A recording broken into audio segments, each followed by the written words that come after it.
Hello, good morning, students. Please subscribe the channel, drop a like, share, and comment. Today's transcription number 313 of Sir Kailash Chandra's volume number 15 on the speed of 100 words per minute. Start.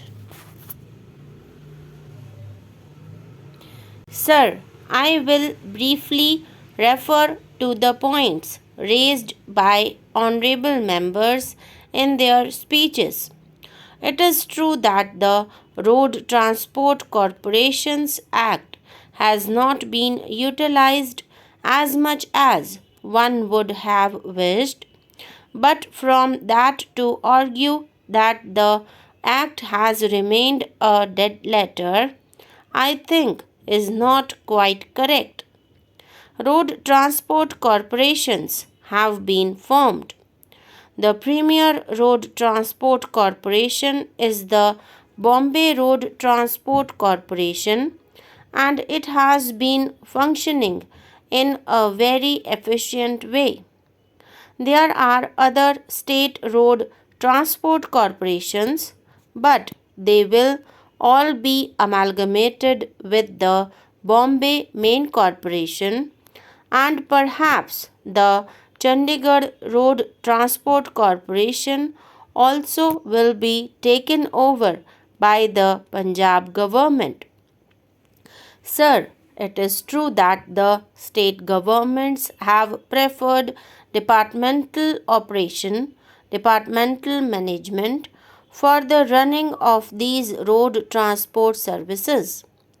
All of them wanted to make a beginning, and some have made a beginning. The states of UP, Bihar, Madhya Pradesh, Rajasthan, and Kerala wanted to make a beginning, and they naturally wanted to proceed cautiously. They wanted to expand slowly, and it was but natural that they wanted that all the profits that they could make out of this should go into the state coffers. When a corporation is formed, naturally there is central participation, and it was also envisaged that private operators might also share in the capital and become part of this corporation, though it has not materialized.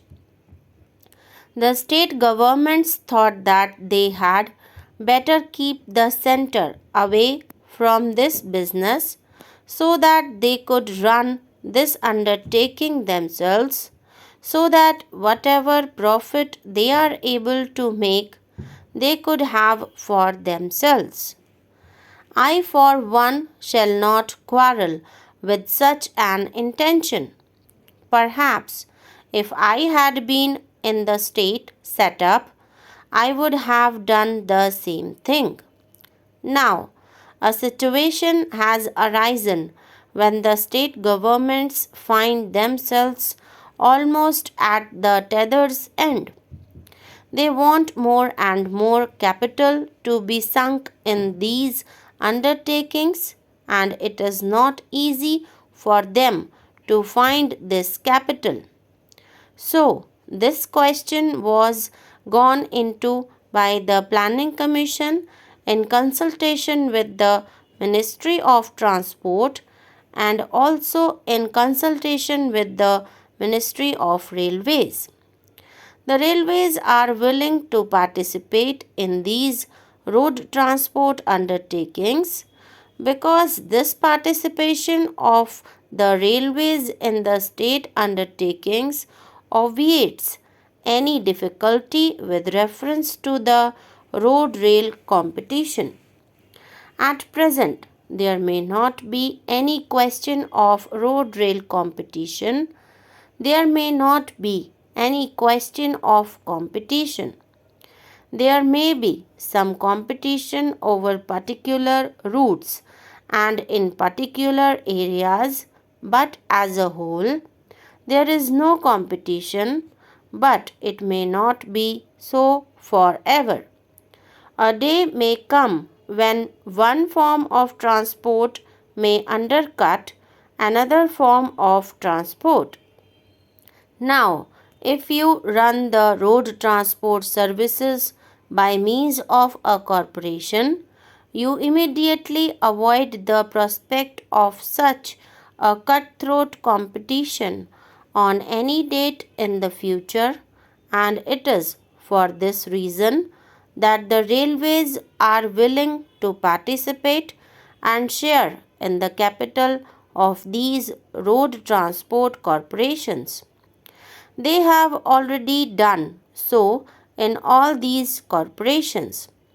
Not only that, even when it was sought to run the road transport services by means of limited companies, there also the railways had participated in the capital. In fact, when the question arose as to how the railways should help by augmenting the capital of the UP transport undertaking, the railways were willing even then to participate, even though it was departmentally run undertaking, but legally it was not found possible. So, all the state governments have been advised that if they want more capital and if they want central assistance, the best thing for them to do would be to form a road transport corporation, and honorable members would have noticed that in the railway sector of the plan, a provision of rupees 10 crores has been made for participation by railways in the state road transport undertakings, which may be in the form of these corporations. So, that is the position with regard to these corporations. As I said in my opening speech, we were told that the Karnataka government is also willing to form a road transport corporation. It may be that other governments also may come forward to form such corporations. Here, I should like to say that it is not so much the form in which these undertakings are run that is to be considered important as the way in which the services are run. Here are two honorable members, one from the state of UP and another from the state of Kerala, telling us that the respective road transport services, which are managed departmentally in their two states, are running fairly efficiently. If that is so, if the departmental management can provide efficient and quick service, I have no quarrel with that, although it may be that they may not be able to find additional funds and they may reach a point of saturation.